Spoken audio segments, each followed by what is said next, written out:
नमस्कार। आप तक इंडिया न्यूज में आपका स्वागत है। दिल्ली डेली में एक कार्यक्रम में कांग्रेस नेता राहुल गांधी ने बड़ा बयान दिया है। राहुल गांधी ने कहा कि बिधुड़ी के बहाने बीजेपी ध्यान बांट रही है। जातिगत जनगणना से बीजेपी ध्यान भटका रही है। बीजेपी की नीति ध्यान भटकाने की है। कर्नाटक चुनाव में भी बीजेपी ने यही किया था। बता दें कि कांग्रेस सांसद राहुल गांधी ने केंद्र सरकार को निशाने पर लिया। राहुल गांधी ने बयान दिया कि एक देश एक चुनाव भटकाने वाली पॉलिसी है। बीजेपी अब मुकाबला नहीं कर सकती है। वो कहते हैं कि आइए एक साथ आएं और एक तरह से चुनाव करवाएं। आइए भारत का नाम बदल देते हैं। लेकिन ये सब ध्यान भटकाने वाला है। राहुल गांधी ने कहा कि हमने कर्नाटक में एक बहुत महत्वपूर्ण सबक सीखा।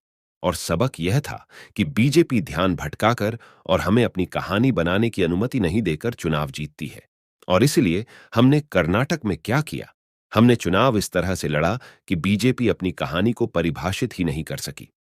आज आप जो देख रहे हैं, बिधुड़ी और फिर अचानक यह निशिकांत दुबे, ये सब बीजेपी जाति जनगणना के विचार से ध्यान भटकाने की कोशिश कर रही है। कांग्रेस सांसद राहुल गांधी ने कहा कि भारत के किसी भी व्यवसायी से पूछिए कि अगर वे किसी विपक्षी दल का समर्थन करते हैं तो उनका क्या होता है। हम अब एक राजनीतिक दल से नहीं लड़ रहे हैं। हम भारत के विचार की रक्षा करने के लिए लड़ रहे हैं। और इसीलिए हमने अपना नाम इंडिया रखा है। राहुल गांधी ने यह भी कहा कि अभी हम शायद तेलंगाना में जीत रहे हैं। हम निश्चित रूप से मध्य प्रदेश, छत्तीसगढ़ में जीत रहे हैं। हम राजस्थान में भी बहुत करीब हैं। हमें लगता है कि हम जीतने में सक्षम होंगे। बीजेपी को रोकने में कामयाबी मिलेगी। जानकारी अच्छी लगी हो तो चैनल को लाइक एंड सब्सक्राइब करना ना भूलें।